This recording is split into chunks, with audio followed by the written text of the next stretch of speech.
Black ম্যাজিকের সাথে ক্যান্সারের একটা যোগসূত্রের কথা অনেক অভিজ্ঞ এবং নির্ভরযোগ্য রাকিদের কাছ থেকে আমি শুনেছি। তারা তাদের অভিজ্ঞতার কথা বলেছে যে ক্যান্সারের মতো দুরারোগ্য ব্যাধি এর সাথে ব্ল্যাক ম্যাজিকের কানেকশন অনেক বেশি।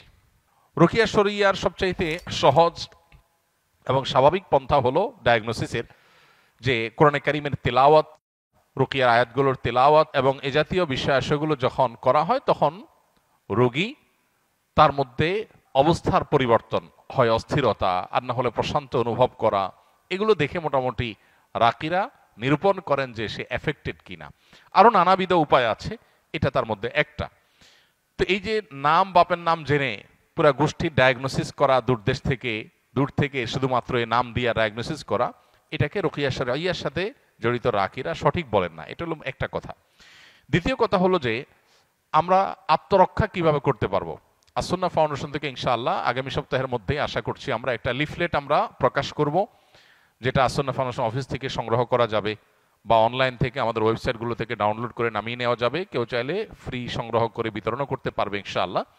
সেখানে আমরা জিন, জাদু ইত্যাদিতে আক্রান্ত মানুষদের সিমটমগুলো কি থাকে সাধারণত সেগুলোকে আমরা একত্র করে দিয়েছি এবং সেখানে ব্ল্যাক ম্যাজিক এবং দুষ্ট জিন, বদনজর এগুলোর আক্রমণ থেকে, এগুলোর উপদ্রব থেকে নিজেদেরকে সেফ বা নিরাপদ রাখার উপায় কি, কোরআন হাদিসের আলোকে অনেকগুলো গাইডলাইন সেখানে দেওয়া আছে। এগুলো আমরা মেনে চললে আশা করা যায় আল্লাহ তাআলা আমাদেরকে হেফাজত করবেন। এর ভিতরে মোস্ট কমন হলো সকাল সন্ধ্যার দোয়া এবং জিকির, এটা যাতে কোনো অবস্থাতে মিস না হয়। বিশেষ করে সকাল সন্ধ্যা দোয়া জিকিরের মধ্যে রক্ষা কবচ যে দোয়া জিকিরগুলো আছে এগুলো কিন্তু খুবই গুরুত্বপূর্ণ।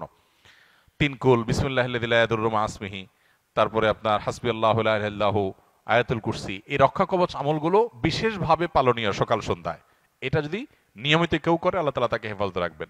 সুন্নাহসম্মত রোজাগুলোর বৃহস্পতিবার, বিশেষ করে চাঁদের 13, 14, 15 ব্ল্যাক ম্যাজিক থেকে বাঁচার জন্য এই 3 দিনের রোজা খুবই গুরুত্বপূর্ণ।